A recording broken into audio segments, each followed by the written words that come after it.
ఎకరాలు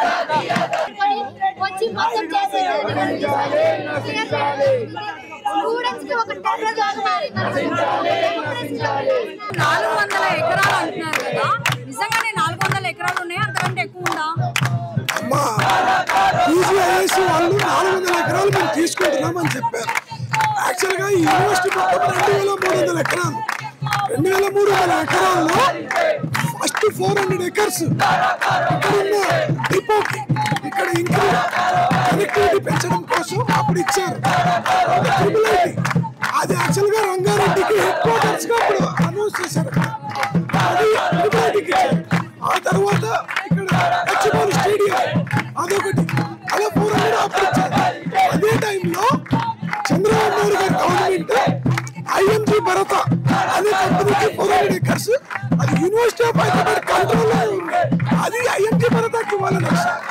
ఆ తర్వాత రాజశేఖర రెడ్డి గారి గవర్నమెంట్ వచ్చినప్పుడు అది కౌన్సిల్లో యాక్సెప్ట్ అవ్వలేదు అనేసి దాన్ని ఏం చేశారంటే దాన్ని క్యాన్సిల్ చేశారు. IMG భరత వాళ్ళు కోర్టుకు వెళ్ళారు. హైకోర్టులో వాళ్ళు అది IMG భరత అది కాదు స్టేట్ గవర్నమెంట్ కానీ వెళ్ళిండొచ్చు కాదు. అది state government university of Hyderabad ని పార్టీ చేయలేదు, అది కుటుంబపరంగా చేయలేదు. అది university of Hyderabad Mela state government IMG భరతకి ఇచ్చారు. సో మా డిమాండ్ ఏంటంటే IMG భరత వాళ్ళు డెవలప్ చేయలేని కారణాలు యూనివర్సిటీ ఆఫ్ హైదరాబాద్కి రావాలి. యాక్చువల్గా 1975లో గెజెట్ లో దాన్ని క్లియర్ గా మెన్షన్ చేశారు. ఎడ్యుకేషన్ పర్పస్ కోసమే ఆ ల్యాండ్ వాడాలి, లేకపోతే టెక్నాలజీ పర్పస్ కి దాన్ని వాడాలి.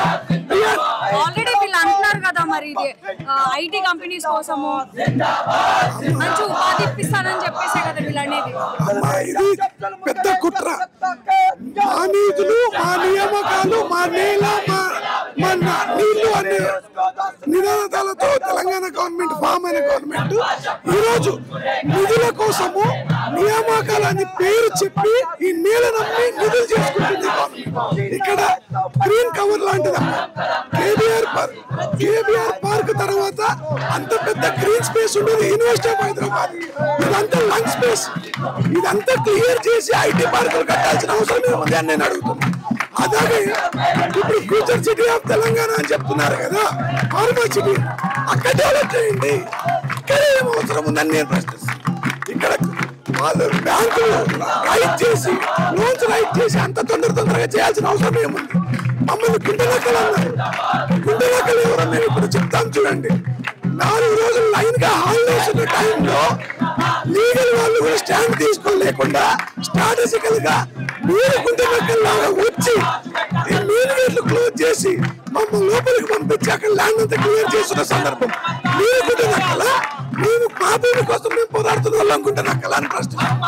మరి ఇంతమంది స్టూడెంట్స్ ర్యాలీ చేస్తుంటే మరి ఇంకా విద్యార్థి సంఘాలు కూడా చాలా మంది రాలేదంటున్నారు.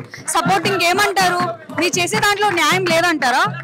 లేదమ్మా, మీరు చూసుకున్నట్లయితే ఈ రోజు మేము ప్రొటెస్ట్ కాల్ ఇచ్చాం. దీంట్లో చూడండి, ఇన్ని ఆర్గనైజేషన్స్ ఉన్నప్పుడు ఇన్ని లేవంటారా?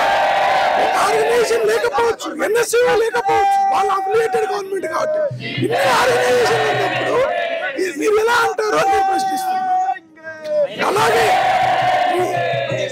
మాది జెన్యూన్ కాజ్ కాబట్టి BRSU వచ్చింది, ఆ తర్వాత బయట ఉన్న రెసిడెంట్స్ వచ్చారు, అలాగే NGOలు వచ్చాయి, సేవ్ సిరి ఫారెస్ట్ వాళ్ళు కూడా ఇక్కడనే కూర్చున్నారు, సేవ్ హిల్స్ వాళ్ళందరూ వచ్చారు.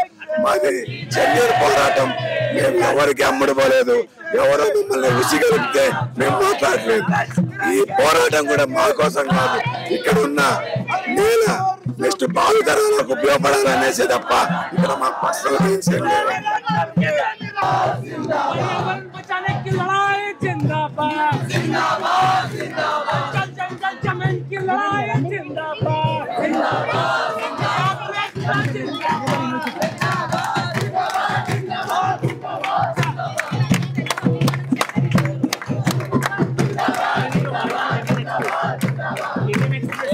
Thank you.